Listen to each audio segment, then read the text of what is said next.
आज की दुनिया में ज़्यादातर लोग जल्दबाजी में रहते हैं। उन्हें तुरंत सफलता और तुरंत नतीजे चाहिए, लेकिन प्रकृति हमेशा कहती है धैर्य रखें। प्रकृति में कभी कोई बेवजह की जल्दबाजी नहीं होती।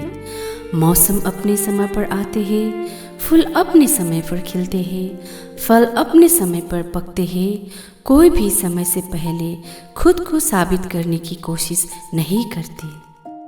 आइए आज न्योरा वैली इलाके के आसपास की जगहों की ओर चले और यहाँ का शानदार हरे भरे रेन फॉरेस्ट और मानसून के मौसम में पाए जाने वाले स्थानीय पक्षियों की खूबसूरत प्रजातियों को देखें।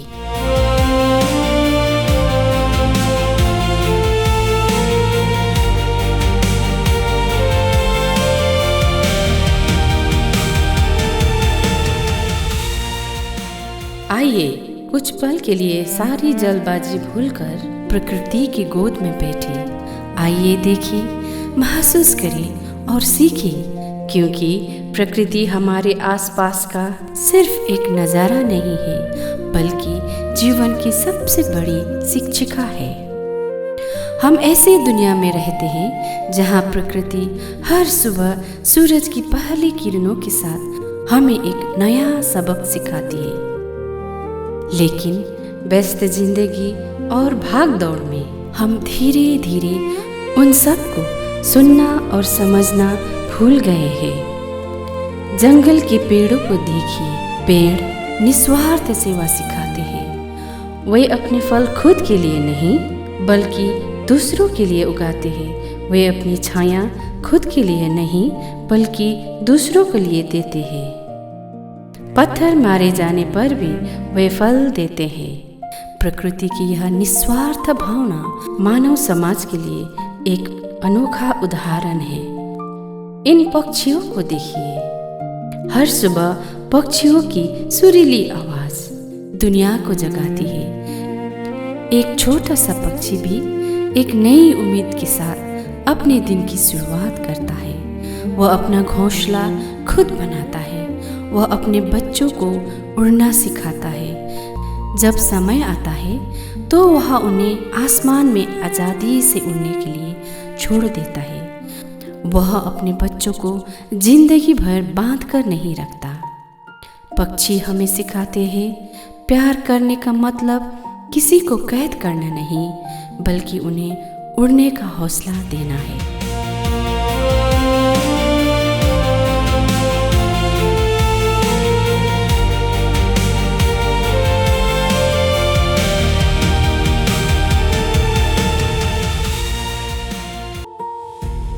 जब हम जंगल में जाते हैं तो वहाँ हजारों जीव एक ही माहौल में एक दूसरे का सम्मान करते हुए रहते हैं। कोई पेड़ दूसरे पेड़ से नहीं जलता, कोई धारा दूसरी धारा का रास्ता नहीं रोकती।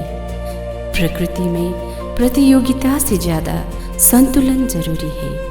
प्रकृति हमें याद दिलाती है असली सफलता दूसरों को हराने में नहीं बल्कि अपनी अंदर शांति पाने में है। हमने प्रकृति से बहुत कुछ लिया है, हवा, पानी, भोजन, जंगल, दवाइयाँ, जीवन, लेकिन बदले में हमने प्रकृति को क्या दिया है?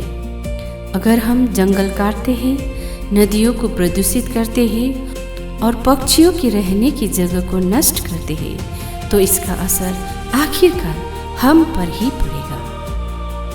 प्रकृति को बचाने का मतलब सिर्फ पेड़ बचाना नहीं है, यह हमारे अपने भविष्य को सुरक्षित करने के बारे में भी है। आइए एक छोटा सा संकल्प करें। आइए एक पेड़ लगाइए। आइए पक्षियों की रहने की जगह की रक्षा करें।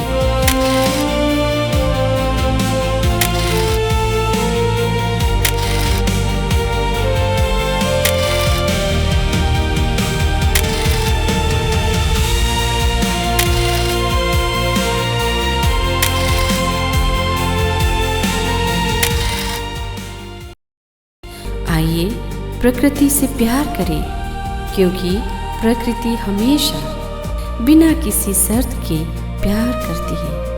आखिर में आइए जिंदगी की खूबसूरत सच्चाई को याद करें। जिंदगी तब खूबसूरत बनती है जब हम प्रकृति के साथ मिलजुल कर रहना सीखते हैं, न कि उन पर राज करने की कोशिश करते हैं।